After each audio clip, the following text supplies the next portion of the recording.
warmly welcome from the DTIM Europe 2015 in Berlin. I'm here with Dominik Guber from Customized Drinks, or Brauversion, to talk about his startup and his reason why he's here. Thanks for your time. Thank you for the invitation. Could you briefly describe your company and your professional background, please? Of course. So my name is Dominik. I'm co-founder of Customized Drinks GmbH, the company behind the Brauversion. I was studying mechanical engineering and entrepreneurship here in Munich and at MIT in the USA.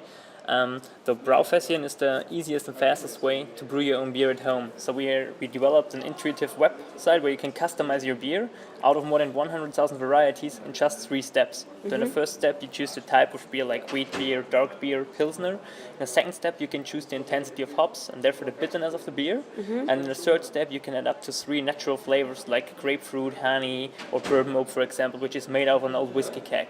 Then you get all ingredients shipped at home. And you can prepare the fermentation of your own beer in just 10 minutes, then leave it for 1 week, and after 1 week fermentation and maturing, you can tap your own self-made beer directly out of the keg. Cool. What was your motivation for that? Did you came up with the idea during a student party, or? Well, yeah, we were drinking a beer as we came up with the idea, but honestly the reason was that we were not happy with the variety of beers in Germany. So in Germany there are only existing 6,000 different beers, and we were looking for a possibility to introduce new flavors in beer and to increase the variety of beer. 6,000 is not less. Well, it seems to be, but if you have a closer look to the German beer industry, the most breweries are owned by the same company. So we have 3 big players, and then you have just the same beer with a different label. And this was one reason. And furthermore, there is no possibility in Germany, for example, to get a flavored beer like a wheat beer with mango, for example. There are just beers or beer mixed drinks. But we are offering a full beer with 5% with a flavor. And this is just our USP, that we are the only company who can do it in Germany because of the German Reinheitsgebot. Do you think that your product is disrupting the market, the beer market in Europe?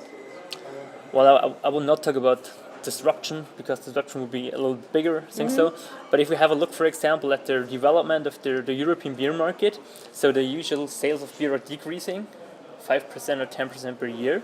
And if I have a look at our product, for example, we were able to increase it 100% from year to year. For example, the first year in 2012, where we started with the product, we sold 3,000 kits and had revenue of 100,000 euro. And for 2015, we're going to sell 80,000, 85,000 kits with a revenue of 2.2 million euro. So I think it's a kind of a revolution of the German or the European beer market. Okay.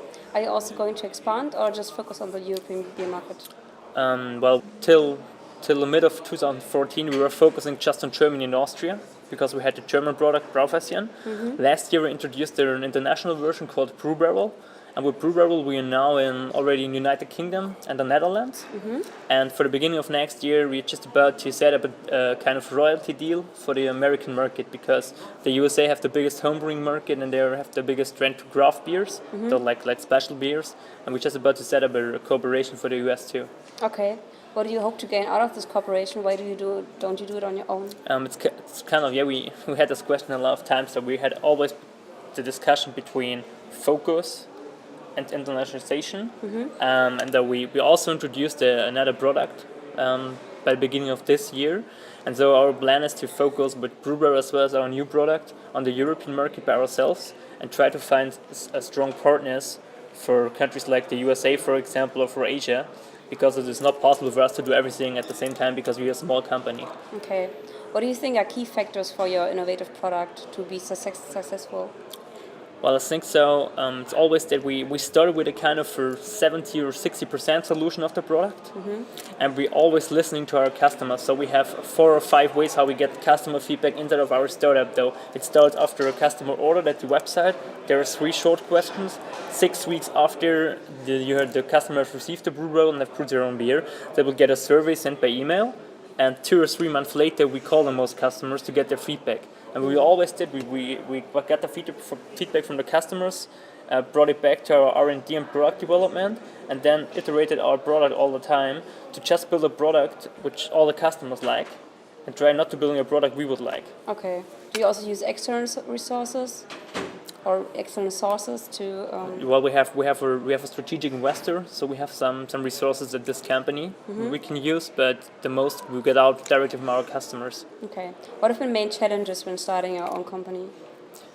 I think at the beginning, a big problem for us was working capital and inventory turnover. So as we started with our startup, we had no ideas that you will have a huge inventory, you will need a huge inventory. So we had 2 or 3 times where we were nearly close to bankruptcy, went out of money. So this helped us that we had strong investors who could help us during this time.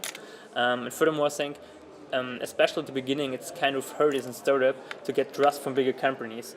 So, for example, all of our invoices had to be paid before the products were shipped to us, and now we have 30 days or something like that. So it was hard for us to get trust from huge companies. Okay.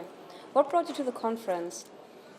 Well, I was here last year and I had some great discussions. It's always interesting if you talk with people from absolute different industries, how they handle innovation, how they try to innovate their existing products, how they think about internationalization compared to new product introductions. And I would think that this was the main reason for me to get insights from different industries, because at my daily business, I only in the beer or in the food and beverage industry.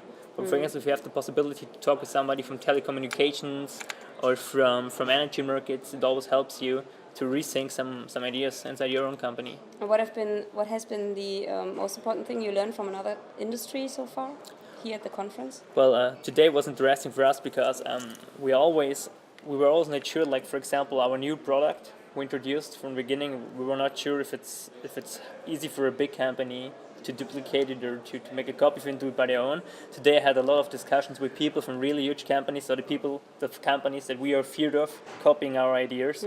And I recognized that it's very, very hard for them to do it by their own. So this was very interesting for me and a big learning. Okay, cool. Yeah. I wish you all the best for your company. Thank you. And I hope that you will have success in the US. Thanks.